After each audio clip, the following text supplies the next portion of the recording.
hubungan di antara tariqah sufi dan ilmu tasawuf.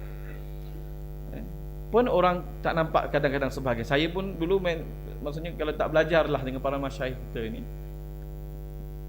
jahil sembrono sahajalah. Ya. Boleh dilihat hubungan tasawuf dengan tarikat ini seumpama proses dengan tujuan, dan kita boleh terangkan dengan yang lebih mudah umpama mazhab Syafi'i dengan hukum ahkam amali, fiqh. Ya.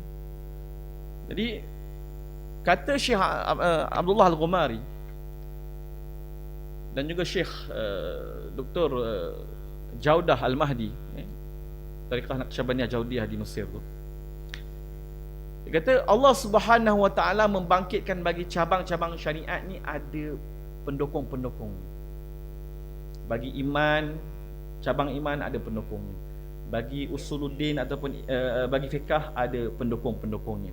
Dan bagi ihsan pun ada pendukung-pendukungnya.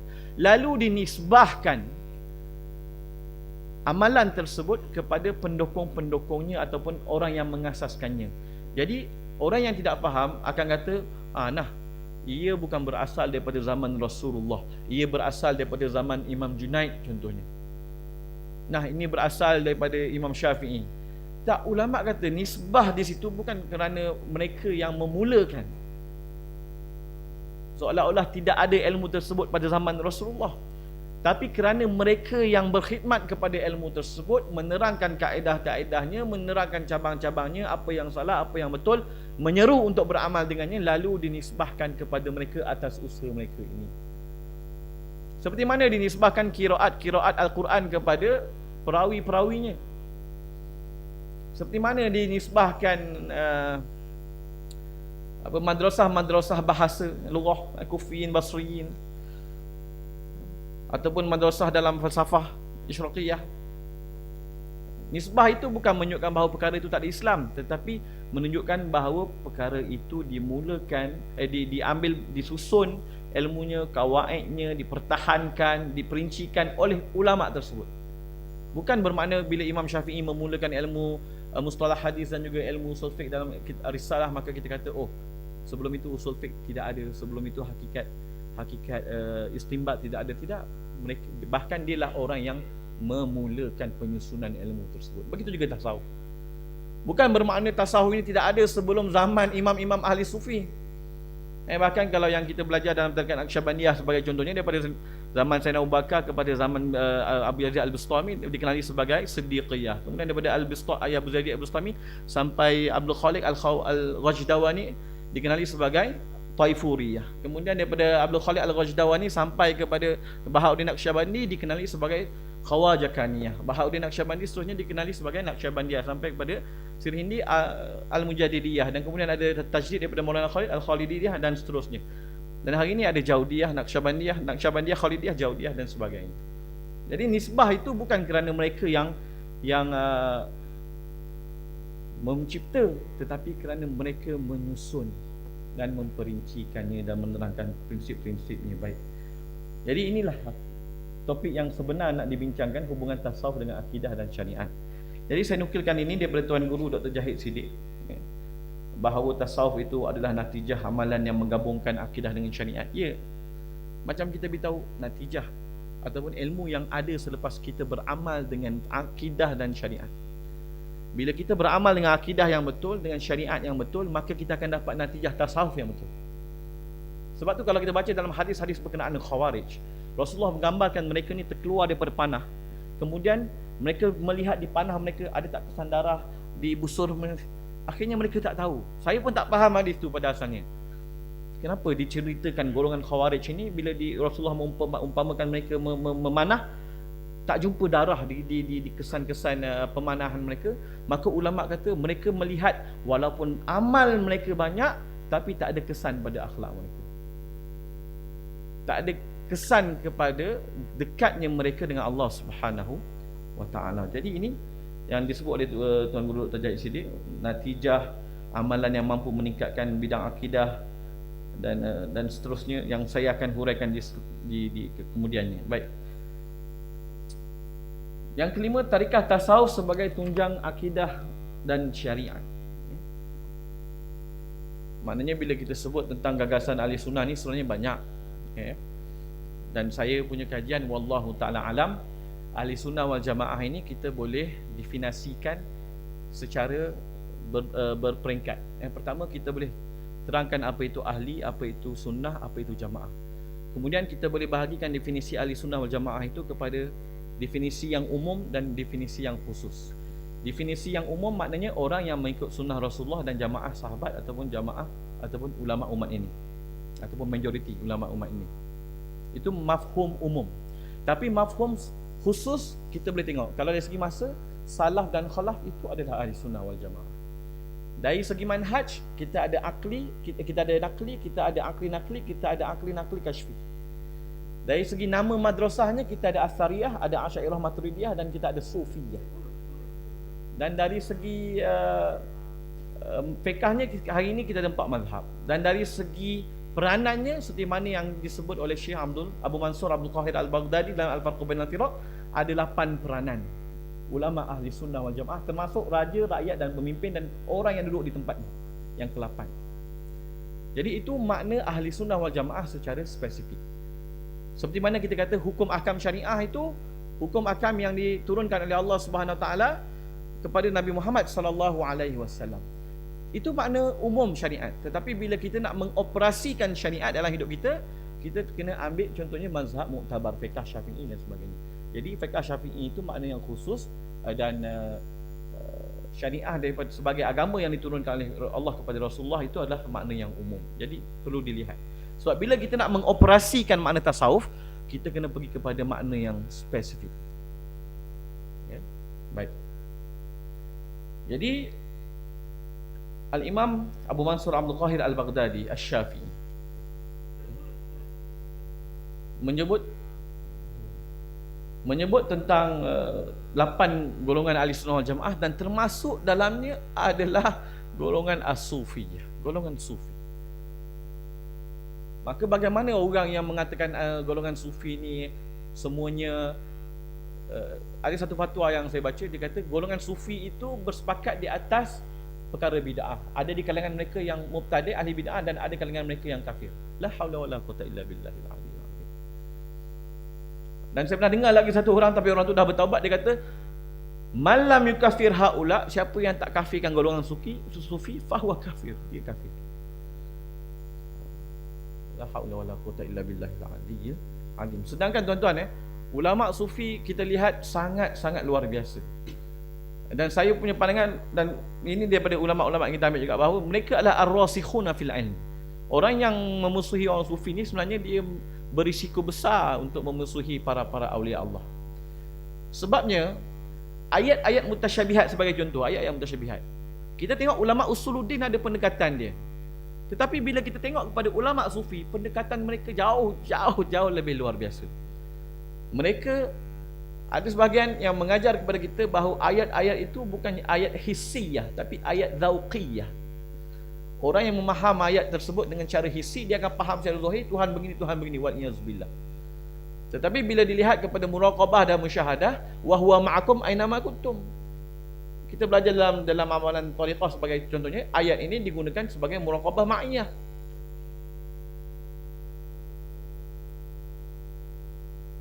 Jadi orang usuluddin memandang pada aspek yang lain, orang sufi menghayati ayat tersebut. Sebab tu kalau kita tengok sebagai contoh, kalau kita baca ayat ya ayyuhal muzammil, wahai orang-orang yang berkerubung, berselimut, orang fiqh akan kata ayat ni ayat nida, ayat ini ayat seruan. Ayat seruan tak termasuk dalam ayat khitab, bukan ayat perintah. Tapi orang sufi kata bila Allah seru Nabi Muhammad dengan satu sifat, maka Allah suka dengan sifat itu. Ini Imam Ghazali yang sebut. Jadi bila satu orang itu berzikir dalam keadaan berkerubung, kalau dalam sebahagian kitab Syama'il dia kata qina'. Ada yang kata qina' ni hanya Rasulullah ketika berhijrah, tapi mengikut pandangan majoriti ialah boleh diamalkan walaupun bukan ketika hijrah. Jadi dia kata bila Allah Subhanahu Wa Taala seru Rasulullah dengan sifat berkerubung, maka berzikir dalam keadaan berkerubung itu lebih dekat kepada seruan Allah. Itu disebut oleh Imam Ghazali sendiri. Maknanya yang saya nak ceritakan di sini ialah saya melihat ulama sufi apabila melihat kepada nas-nas Al-Quran, mereka berjaya mengeksploitasi ayat-ayat tersebut secara keseluruhannya dalam maksud yang tidak salah. Kalau kita mungkin ada juga dalam disiplin-disiplin itu, kita hanya tumpu pada ayat ahkam, ini bukan ayat ahkam, ataupun ini ayat mutasyabihat, ada kaedah dia. Tapi ulama sufi, hatta ayat mutasyabihat pun, contohnya saya tak pernah jumpa takwilan yang lebih sempurna ataupun yang paling hebat lebih daripada satu orang sufi. Dia kata, bila Allah kata Allah mencipta Nabi Adam alaihissalam dengan yad ataupun Allah gunakan musanna yadai. Kata ulama sufi tersebut yang saya daripada Maghribi, dia kata takwilannya adalah Allah mengatakan bahawa Allah mencipta Nabi Adam dengan sifat al-jamal wal kamal. Yadan itu takwilannya merujuk kepada dua sifat, al-kamal wal jamal. Tapi tak ada sifat ketiga, al-jalal. Ada sebab-sebabnya. Tapi tak pernah jumpa takwilan sebegini di sisi para usuluddin. Tetapi bila kita lihat ulama sufi, mereka mentafsirkan dengan begitu indah sekali, cantik sekali. Jadi bila kita lihat ulama-ulama sufi, mereka, contohnya kisah Nabi Khidir dan juga Nabi Musa alaihissalam. Kalau ulama sufi kata di situ tidak ada khitab, tidak ada perintah daripada Allah. Tapi ulama sufi betapa hebatnya ayat itu untuk menjadikan adab antara guru dan para masyayikh. Baik. Kemudian tasawuf menitik beratkan kerohanian. Saya rasa saya tak perlu ambil panjang masa. Saya ambil 2 atau 3 poin saja, 2 poin yang pertama sahaja. Tasawuf, kalau kita lihat, kalau tuan-tuan boleh tengok dalam table yang saya buat di sini. Di sini. Ulama sufi antara sumbangannya kepada akidah ialah dia memperincikan aspek-aspek hati. Aspek-aspek hati ni juga dibahaskan oleh ulama-ulama akidah, tetapi lebih merujuk kepada tauhid la ilaha illallah dan tasdiq Muhammad Rasulullah. Ilmu fiqh, kalau kita tengok, aspek hati yang dibahaskan adalah niat dan juga at-taradi ataupun ar-ridha. Tetapi ulama sufi bila membincangkan tentang hati, luar biasa. Semua amalan-amalan qalbiyah, sifat-sifat qalbiyah, ahwal-ahwal qalbiyah, semuanya dibincangkan dengan begitu terperinci. Maknanya ulama sufi, sebab itulah kalau kita tengok ulama akidah, memang dalam kitab Durul Farid pun, apabila setelah kita belajar tentang akidah, hendaklah kita memperbanyakkan zikir la ilaha illallah sehingga sebati dengan darah dan daging kita. Sebab kalaulah bagi setiap rukun itu ada perkara sunat, haji ada umrah, puasa ada puasa sunat, zakat ada sedekah, solat ada solat sunat, maka apakah pembantu bagi syahadah? Maka ulama kata adalah zikrullah. Dan inilah yang ditekankan oleh ulama-ulama sufi. Sebelum kita belajar dengan ulama sufi, kita pandang zikrullah ni macam ubat lah. Bila dah rasa banyak dosa, baru kita zikir. Tapi bila kita belajar dengan para ulama sufi ajar pada kita, zikir ni umpama nafas, ataupun sekurang-kurangnya umpama makanan. Maknanya bukan waktu dosa je rasa nak berzikir. Kita kena ambil macam makanan, macam wirid. Tujuannya adalah untuk setiap nafas itu kita sentiasa berada dalam zikrullah. Jadi menjadikan zikrullah itu sebagai nafas tak sama macam makanan, tak sama macam ubat. Tapi ada juga orang yang memandang zikrullah ni sebagai racun. La haula wala quwata illa billahil aliyyil. Maaf, ni nak keluar sikit. Okey, baik. Ada masalah minit lagi tuan-tuan, minta maaf. Kemudian tariqah itu menghubungkan antara hakikat dan syariat. Syariat dan hakikat. Syariat dan hakikat ini, tuan-tuan, hakikatnya dalam Al-Quran disebut oleh Ibn Ajibah, ada kalanya datang serentak. Seperti wa batagu ma kataballahu lakum. Carilah apa yang Allah telah tentukan bagi kamu. Carilah itu syariat. Apa yang Allah tentukan itu hakikat. Ada ulama membahaskan syariat itu melihat sesuatu daripada af'alul ibad. Hakikat itu melihat sesuatu daripada af'alullah. Allah kata innallaha la yughayyiru ma biqaumin, itu hakikat, hatta yughayyiru ma bi anfusihim, itu syariat. Jadi golongan Jabariyah dengan Qadariyah ni pada hakikatnya mereka tak tahu mana hakikat mana syariat. Mereka ambil ayat syariat letak dekat hakikat, ambil ayat hakikat letak dekat syariat. Itu yang jadi selalu. Tapi ahli sufi jelas. Di sini mereka sangat berjaya menghimpunkan antara tafsiran ayat syariat dan hakikat. Oh, ayat ni ayat maqam syariat, ayat ni ayat maqam hakikat. Kita dengar pun subhanallah, selesai masalah kita. Ya. Kemudian tasawuf memurnikan dan menghias syariat dan akidah. Sungguhlah tuan-tuan, betapa amalan tasawuf ini menghidupkan rohani, dan rohani itu ada peringkat-peringkat apa kita panggil kenaikannya. Maka daripada kita hanya beribadat dengan menggunakan apa kita panggil rasa logik, kemudian kita pergi kepada yang lebih tinggi. Dan orang fiqh hanya melihat kepada kesahihan amalan, tetapi orang tasawuf melihat kepada penerimaan amalan. Sihatul amal wa qabulul amal berbeza. Kemudian ada ulama kata, orang fiqh membahaskan amalan kamu di dunia, hukum amalan kamu di dunia. Orang tasawuf membahaskan hukum amalan kamu di akhirat. Adakah diterima di neraca amalan soleh nanti ataupun tidak. Jadi memang tasawuf akan menyempurnakan syariat dan hakikat. Dan kemudian peranan tasawuf dalam menyebarkan Islam dan berjihad ini, saya rasa tuan-tuan boleh lihat, tapi saya maaflah saya buat ringkas ya, kerana agak lewat dan juga kerana masa yang ni, masa yang sedikit. Dan yang nak ditekankan di sini adalah aspek yang keenam, iaitu gagasan Ahli Sunnah wal Jamaah di Malaysia. Ya. Ini jelas. Kita ada dalam fiqh kita mazhab Syafi'i meraihkan mazhab-mazhab yang lain, dalam akidah kita adalah Asy'ariyah, dan ada juga ulama yang membawa juga manhaj Maturidiyah. Dalam tasawuf kita adalah mengikut madrasah-madrasah Sufiyah, khususnya madrasah-madrasah Imam Ghazali dan juga Imam Al-Qushashi, Imam Bahaudin Naqsyabandi, Imam Ahmad bin Idris Ahmadiyah dan seterusnya. Dan hari ini datang juga Sanusiyah dan sebagainya. Jadi kalau kita tidak ada platform dalam amalan kita, maksudnya kalau kita tidak ada mazhab yang kita ikuti dan ulama yang kita ikuti dalam akidah, fiqh dan tasawuf, kita akan meraba-raba. Kalau kata ayah saya, orang yang tak bermazhab ni macam orang tak landing lagi, naik kapal terbang tak landing lagi. Cakapnya besar, tapi belum realiti lagi, terawang. Jadi begitu juga dalam tasawuf. Kalau dalam fiqh kita ada ulama-ulama, kan Imam Ahmad pernah kata, la tatakallam fi mas'alatin laisa laka fiha imam. Kamu jangan berkata-kata dengan pada masalah yang kamu tak ada imam dalamnya. Jadi kalau kita nak bercakap dalam bab tasawuf, siapa imam kita?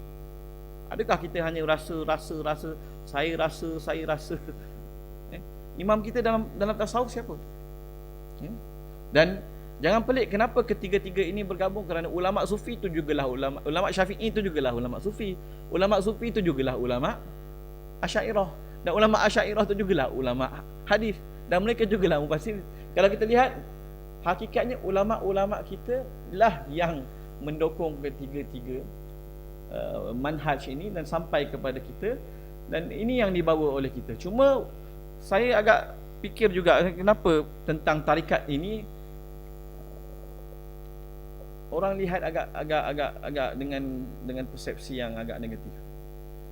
Pada pandangan saya, wallahu taala, berdasarkan saya terdahulu, saya rasa kurangnya pendedahan secara ilmiah.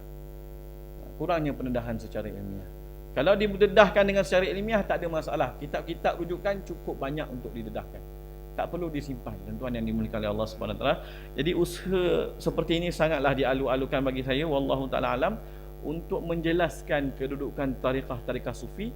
Bila kita kenal apa itu tarikah sufi, barulah kita kenal apa yang bukan tarikah sufi, yang mendakwa tarikat-tarikat sufi. Jadi ada orang dia tak kenal, dia ingat ajaran batiniah itulah sufiah. Bukan. Ajaran batiniah tu batiniah. Tarikat sufiah.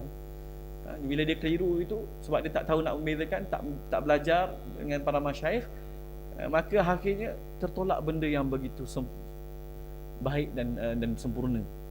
Ya. Moga-moga kita tak menjadi begitulah. Moga-moga kita belajar daripada para masyayikh kita yang ada di hadapan kita ini. Begitu banyak manfaat yang kita perolehi, dan semoga Allah Subhanahu Wa Taala meletakkan kita di atas akidah Ahlussunnah wal Jamaah. Kita tutup dengan membaca Al-Fatihah dengan niat semoga Allah Subhanahu Wa Taala menggunakan kita akidah yang benar, niat yang benar, ilmu yang benar, amal yang benar, adab yang benar, taubat yang benar, akhlak yang benar, guru yang benar, sahabat yang benar, dan jalan